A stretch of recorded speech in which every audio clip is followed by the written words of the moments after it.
Welcome back to Braintree Today. I'm Martha Konstandinidis and you're watching BCAM TV. Now we'll be getting into our latest stories from the week.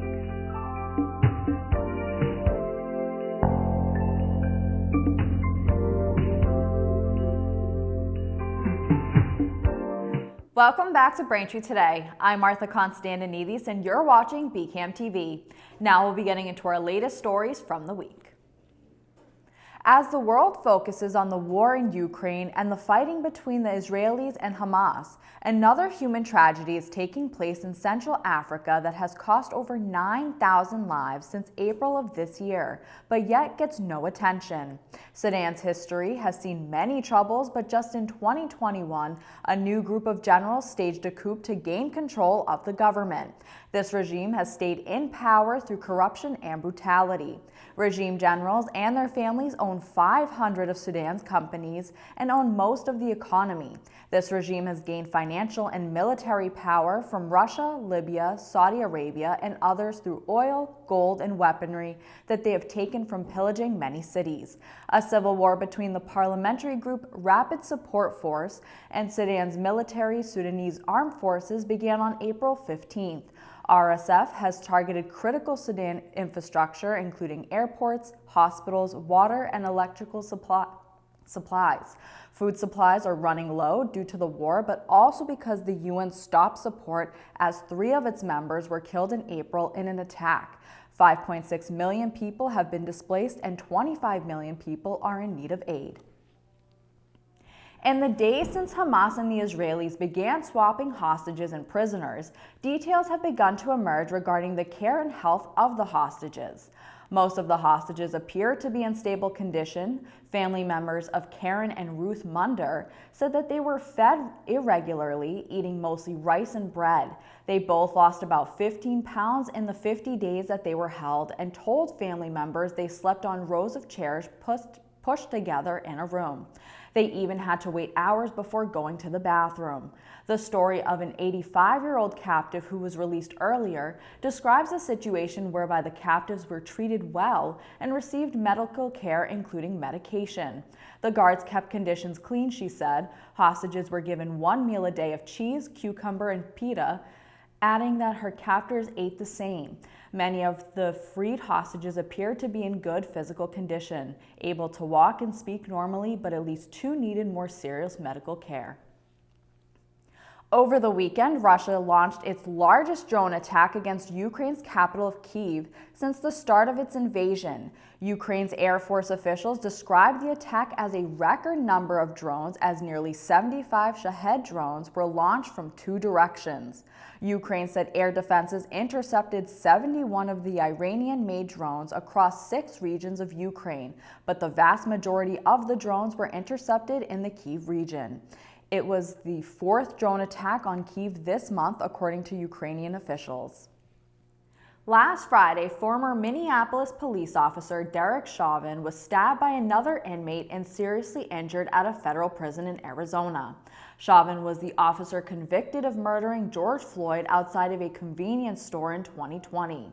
In a statement, the Bureau of Prisons said responding employees contained the incident and performed life-saving measures before the inmate, who it did not name, was taken to a hospital for further treatment and evaluation.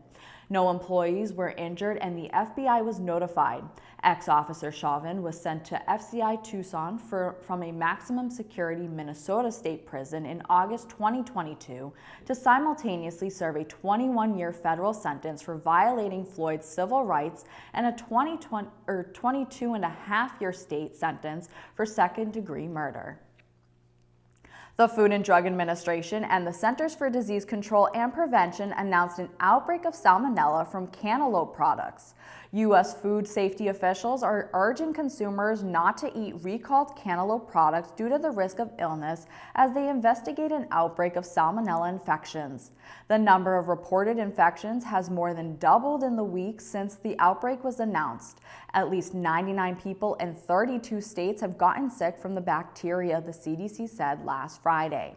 At least 45 of them have been hospitalized, according to the FDA. 4 companies, TrueFresh, CF Dallas, Aldi, and Vineyard have recalled several fresh cantaloupe and pineapple products sold in at least 18 states nationwide, as well as Canada. Thanks for watching Braintree Today. We'll be right back with more after the break. He was surprised to find out that he has elevated blood pressure, which could turn into high blood pressure. So he talked with his doctor about a healthy path to get his numbers down. He quit smoking, which makes a big difference for his overall heart health. He also cut down on salt by watching out for high sodium on food labels and added a 30-minute walk 5 days a week to his routine. These healthy steps weren't easy, but lowering his blood pressure was worth it. Learn more about his healthy path. Welcome back. Michael Martin, a Braintree resident, was recently sentenced to prison for using the social media platform Tumblr to share child pornography. Martin was sentenced to 5 years in prison and 5 years of supervised release. The case against him began to unfold when the platform reported to the National Center for Missing and Exploited Children that a Tumblr user had suspected child pornography on their account in March of 2021. A search of Martin's Braintree residence resulted in the seizure of various electronic devices storing child pornography, and his Tumblr account determined that he posted and received child pornography over the site. Martin pleaded guilty on August 14th to 1 count of possession of child pornography and 1 count of distribution of child pornography. Officials said that Martin was also ordered to pay $5,000 in restitution to one of the victims, a $5,000 special assessment under the Justice for Victims of Trafficking Act, and a $10,000 special assessment under the Amy, Vicky, and Andy Child Pornography Victim Assistance Act. According to new rankings released last week by the U.S. News and World Report, Massachusetts elementary and middle schools continue to perform highly for students. The 2024 Best Elementary and Middle School Rankings lists 2 Braintree schools in the top 100. South Middle School took the 90th spot, while East Middle School claimed 82nd place. A couple of other schools in the district that made it on the national rankings list were Mary E. Flaherty in the 104th spot, Archie T. Morrison ranked 136th, Highlands ranked 246th, and Hollis ranked 269th. Lamont Jones, managing editor for education at U.S. News, said the state and district level rankings are intended to give parents a snapshot of their child's school and how well it's doing within its community. The list includes data on more than 79,000 public elementary and middle schools nationwide. On Tuesday night, the Planning Board held a special meeting regarding what the town of Braintree is doing regarding the new MBTA community zones. Melissa Santucci-Rossi made a presentation explaining how the town will be handling the zoning changes. Here's more from the meeting. Of the public, I am Melissa Santucci-Rossi, the director. Connor Murphy to my left is the assistant director, and Crystal Huff, our town solicitor. We've been sort of the internal team working through different matters related to MBTA communities as they have come up. So the presentation this evening goes over a few different items. We're going to cover what is MBTA 3A. We're going to cover the compliance requirements. We're going to review the 4 districts. We're going to go over the model results and summary, and then we'll get into questions and options.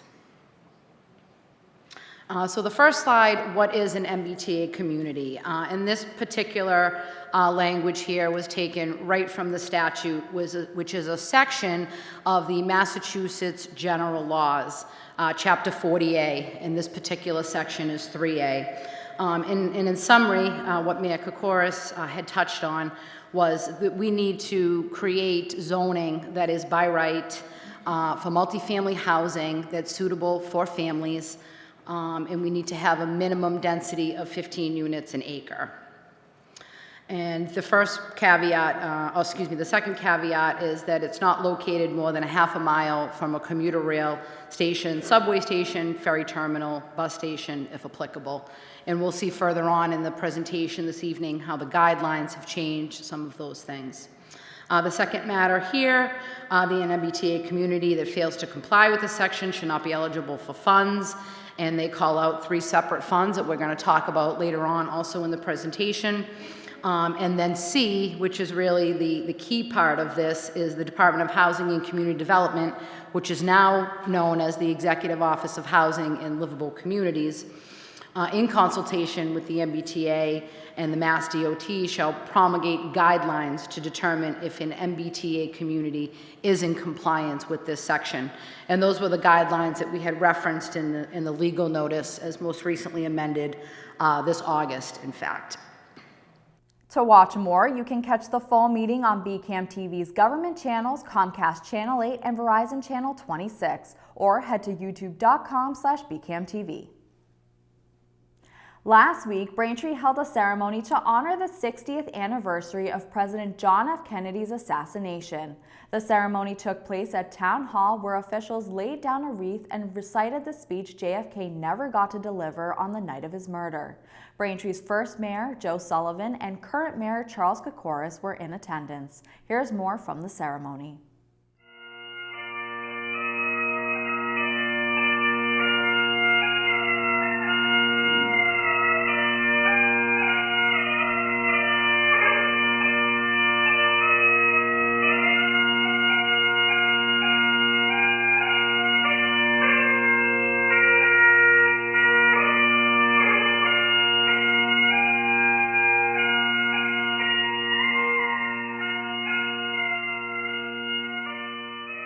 And today we gather at Braintree Town Hall to solemnly mark the 60th anniversary of the tragic assassination of President John F. Kennedy. On this day, we come together to reflect on the life of a leader whose life was cut short, yet whose legacy resonates powerfully today. President Kennedy, a native of Brookline, holds a special place in the hearts of those of us of Norfolk County. His connection to our community runs deep, as he visited Braintree in 1952 and 1958 during his Senate campaigns, even rallying support on the steps of our own town hall.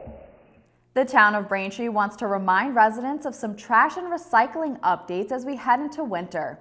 Please remember to keep cart lids closed to avoid things tumbling out as snow and wind become more prevalent.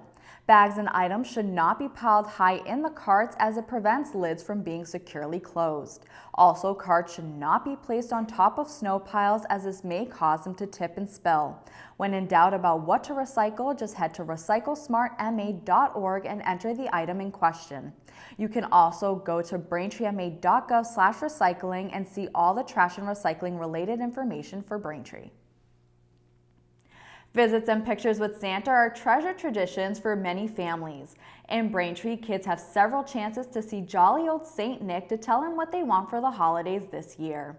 Residents can have their photo taken with Santa at South Shore Plaza in Braintree through the holiday season. There are also Braintree area chain stores that are participating nationally in Santa-themed events. Santa will also be at Macy's stores throughout New England as well as Nordstrom. The Braintree Choral Society is holding their 100th anniversary celebration on Sunday, December 10th at 3 p.m. The event will take place at the Old South Middle School Auditorium located at 232 Peach Street in Braintree.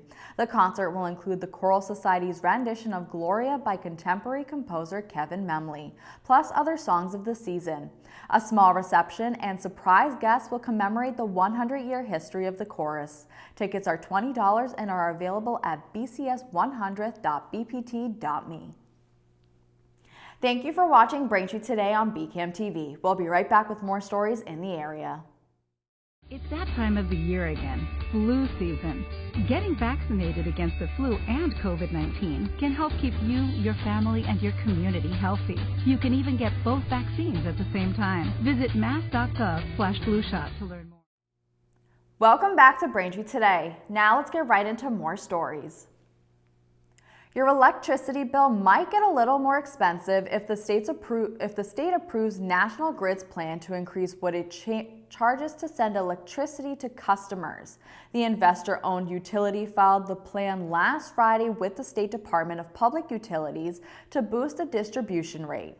A review for the increase typically takes about 10 months, and if National Grid gets the green light, some customers will see a $4.56 increase in the distribution rate on their monthly bill. That represents an annual average increase of 2% over 5 years. Those likely impacted are residential customers using 600 kilowatts per month. If approved, the change would take effect October 1st of next year, with new bills reflecting the rate increase starting November 1st. Harvard University is facing a crisis after a landmark court case exposed how it gives the relatives of alumni an advantage in admission to the college. Earlier this year, a landmark Supreme Court decision dismantled affirmative action, making it illegal for Harvard and other universities to give admission preference to underrepresented minorities. But the court proceedings also blew open what many had long suspected, that the school gives preference to the children of alumni. Documents filed in the Supreme Court case revealed that Harvard gives points to ALDC candidates, who are legacy applicants, athletes, relatives of donors, and children of faculty or staff. While only 5% of applicants come from ALDC students, they make up about a third of acceptances. With an endowment of $50 billion, Harvard has the largest university endowment in the world. Oxford and Cambridge, which do not practice legacy admissions, have endowments of about $7 billion each. Massachusetts retailers don't expect a big bump in holiday season shopping sales this year because of the impacts of high inflation and interest rates. The Retailers Association of Massachusetts is predicting only a 1% increase in local sales based on a survey of its membership. Holiday sales in the 2022 season rose only 1.2% locally. November and December retail sector sales in Massachusetts typically total about $24.2 billion and historically represent about 20% of annual retail sales. The local numbers are some of the worst in recent years, following sales increases of 9% in 2020, 3.9% in 2019, and 4% in 2018.